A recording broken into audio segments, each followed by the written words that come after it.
Mar here for B-Sides. I'm at Austin City Limits 2023 with one of the outstanding performers in Abby Sage. Hello. Hi, how are you? I'm good, how are you?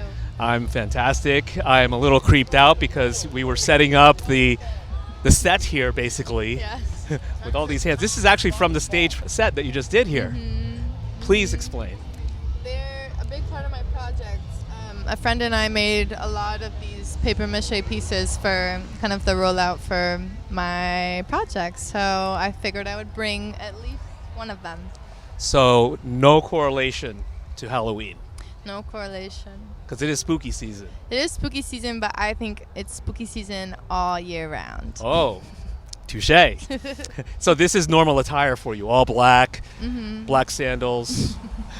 I saw your set, outstanding performance. Thank you. And I was only able to connect the dots with the spookiness. Right. So I imagine that a lot of this is going to be revealed in this next project. Yeah, we right? released a single where these were kind of a part of that, so I figured I'd bring this part of it for this Awesome. song. Wow.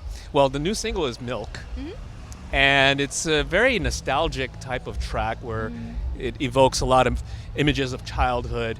And the video represents a mother-daughter relationship. I understand Yes. you and your own mom. Yeah, she was in it. What was the inspiration for that? Because it's very nostalgic. It's very heartwarming.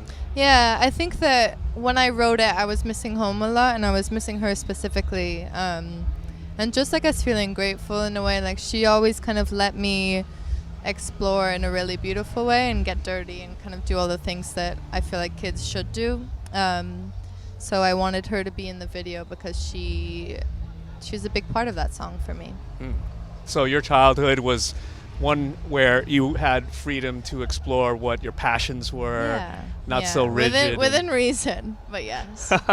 What's within reason? What was the most outlandish thing that you look back on? You can't, Mom, why'd you let me do that? I don't know. I mean, I think I'm probably doing more outlandish things now in a way. Really? Yeah.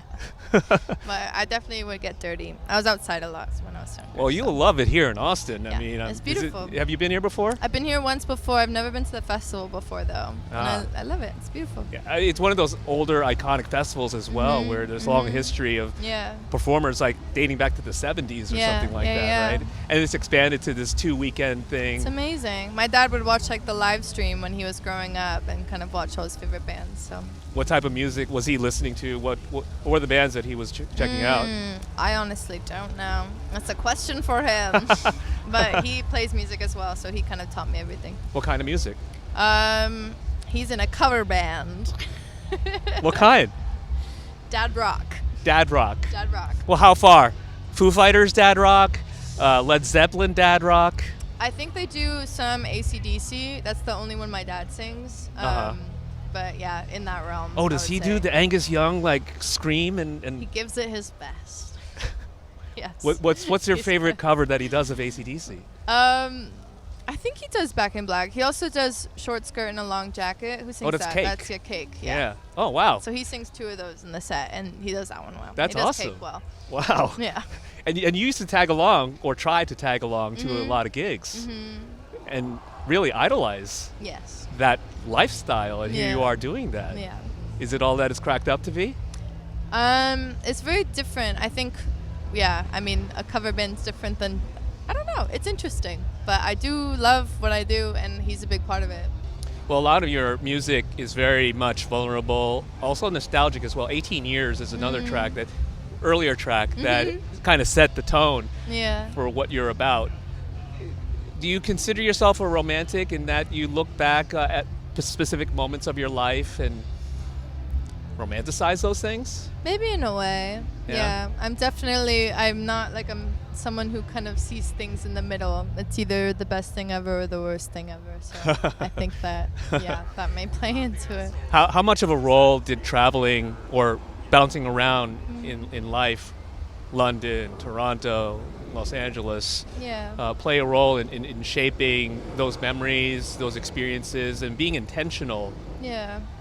I mean, family in Canada, family in the UK.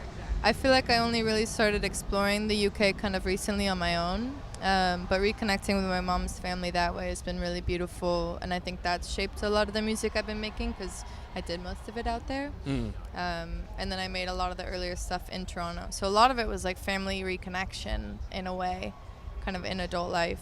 So yeah, it's interesting. Well, you've been writing music for quite a while. You didn't start out writing nostalgic type songs, looking back or what have you. Yeah. What was I the mean, tone when then? I was younger, it was definitely heartbreak. A lot of heartbreak. A lot. I don't know. The normal amount for a child, I guess. I understand. I don't know who it was, but someone. Oh, your mom fell in love with your dad because of his kind eyes. Yes. And it's the eyes that you get attracted to, and then got you in trouble, and hence all the heartbreak. Yes, that's led me astray. Is that still the case today? No. I think that it was like a one and done situation where I was like, I won't believe that again. But yeah. Well, kind eyes are still kind eyes, though. I think. Don't be eyes too are discouraged. A beautiful thing. Yeah. There's still some kind eyes out there. Right. I heard your grandmother dated Paul McCartney. You're whipping out. Yeah. Is this true? She did. Yeah. How many dates? How did she meet him? I mean, she grew up in Liverpool, so it was kind of when the band was first starting out. I don't think it was like a very serious thing, but it was, as she describes, a few kind of coffee dates, and she would go to some of the rehearsals and stuff. Oh, yeah. Wow. Before the apps, it's just coffee. Yes. No long-term things, or nothing she would reveal. No, nothing she would reveal. She's a very kind of discreet person, so she doesn't tell me much. Interesting. Milk being the single, you talked about the new project. What is it that you can share regarding time and subject matter? Time, I guess sometime next year, but some songs coming out before then, Milk being one of them, and a lot of paper mache. A lot of paper mache. Oh, so will we see a full person out of this? We have hands right now. See. You will see. Wow, you are such a tease. Yeah. How long did it take to put these together? Did you do this? Yeah, I did it with a friend.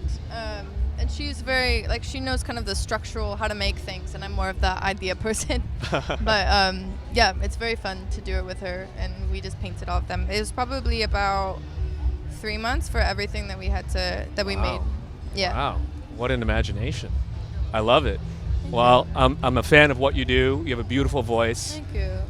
Your music just really speaks to me, and best of luck with everything. Thank you so much. It was nice meeting you. So great to meet you. Yeah. It's Abby Sage at ACL with B-Sides.